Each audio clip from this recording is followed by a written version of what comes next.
I lost over £120,000 on my first property because of 4 big mistakes I could have easily avoided. So in this video, I'll show you what those mistakes were and how you can avoid making them yourself. To start, let me show you the worst decision most beginners make that cuts your profit by 20% before you've even started. Now imagine these are 8 £500 notes and that's £4,000 profit I made from my property in the first year. But then I got a bit of a shock because my accountant sent me the first set of accounts and my tax bill was way bigger than I'd expected. £500 to HMRC, £1,000 to HMRC, £1,600 to HMRC. By the time I was done, I'd handed £1,600 over straight to the taxman. I was only left with £2,400 in profit. At the time, I didn't understand why it was so high. There was nothing wrong with the property, but it was something else. It's because when you're a higher rate taxpayer and you buy under your personal name, you pay 40% on your profits. Now, if I'd bought the same property, same £4,000 profit through a limited company, I'd only pay 19% corporation tax, which would be £760, leaving me with £3,240 in profit. Same property, same rent, but over £800 less in my pocket every single year just because I bought it under my personal name. Paying that extra 21% in taxes every year really hurt me at the start, and I would have saved thousands if I had bought under a limited company from the start. Now, I have recently moved that property into my limited company, but to do that, I had to technically sell it to my company, which meant stamp duty, legal fees, and capital gains tax, which has cost me over £10,000. And that's why for most of our clients, we advise setting up a limited company from day one, not just because you save more money, but it also gives you a better chance of buying your next property a lot quicker. But how do you decide what's right for you? The general rule of thumb is if you're earning over £50,000 a year or you want to own 3 or more houses, it's usually worth buying through a limited company. But if you earn less than £50,000 or just want 1 or 2 properties, buying in your own name might actually work out better.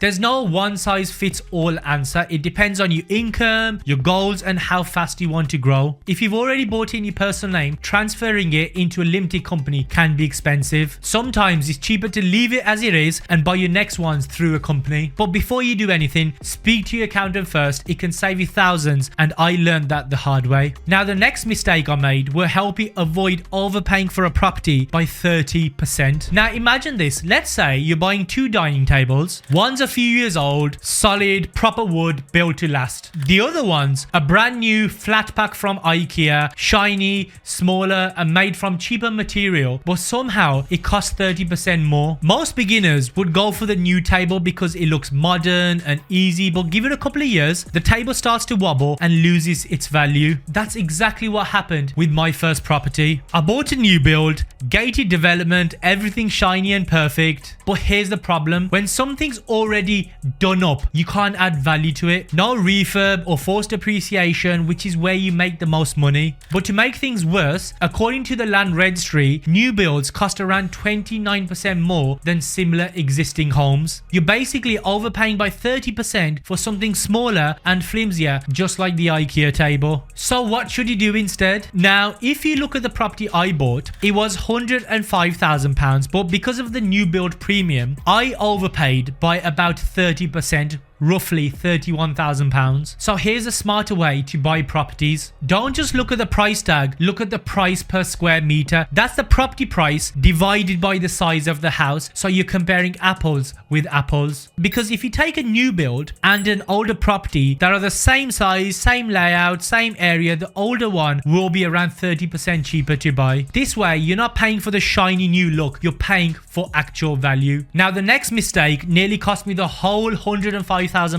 and it put me off buying another property for 6 years. So after a couple of years of owning the property, everything was going smoothly, good tenants, the rent was coming in nicely. But one day I got a WhatsApp message from my tenant and the message said, "Hi VJ, I hope you're well. There's some cracks showing up on the wall. It's nothing serious, probably just the heat, but I thought I'd let you know." And he sent a laughing emoji with it. And I'll be honest, I didn't think anything of it and just left it as that. But a few weeks later, he sent some photos saying the cracks have have got worse. This time, huge cracks inside and outside of the house. I googled it and it turned out my house had subsidence. Subsidence is when the ground under a house starts sinking, causing cracks and movement in the wall. To make things worse, at the same time, I was trying to move the property into my limited company, so a surveyor came out to value it. He saw the cracks and valued the property at zero, which meant the whole £105,000 was at risk. But this is where I really messed up, so I knew I had to fix the problem straight away. I went to check my insurance policy and it turns out I forgot to renew my insurance. I was embarrassed because under your mortgage terms, you have to stay insured. Somewhere down the line, I had just forgotten and I didn't even notice. So now I had major structural issues, a property worth nothing on paper, and I genuinely thought I lost everything. Luckily, and this is the only reason I survived this, the property was a new build, still under the NHBC 10-year warranty. They covered it and fixed the damage. It took years, endless visits back and forth, and it put me off buying another property for 6 years. Now, needless to say, I'm insured on all my properties now and I always double check. But if there's one thing I recommend you to avoid risking £100,000, £200,000 plus asset like property is this: work with an insurance broker.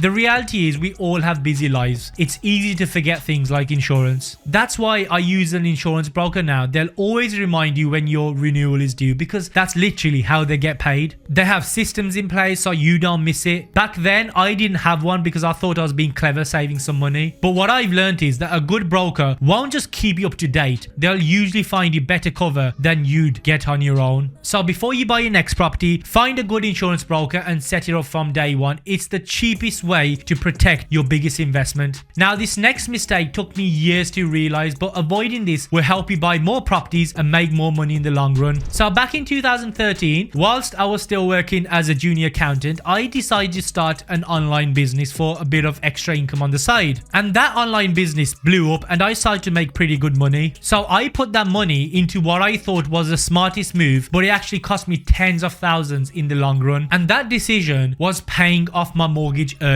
Now, whenever I post about paying off my mortgage, people say they want security or a stress-free life, and that's fine. But if you want to grow, paying off a mortgage is one of the worst things you can do. Because whether my mortgage was paid off or not, the rent was still the same. Yes, my profit went up with no mortgage, but I'd tied an extra £78,000 into one property. But what I should have done is use the same money to buy 2 more of those 100k properties with 25% deposits, which would have made me a lot more money. Let me show you what I mean. So my outstanding mortgage at the time was £78,750. Interest rates were low at the time, around 2.5%. So by paying off my mortgage, I was able to save around £21,000 in interest. Not bad, but this is what I should have done instead. If I had used the same £78,000 and purchased 2 properties for say £115,000 each, putting down a 25% deposit on both the properties and paying all the other fees, even a 5% return. For context, I'll get around 15% across my portfolio, but let's stick with 5%. I would have made £3,900 on that £78,000 because that's what 5% is. So that's £3,900 for the first year. But over the 20 years I had left on the mortgage, if you times now 3,900 by the remaining 20 years, that would have been £78,000.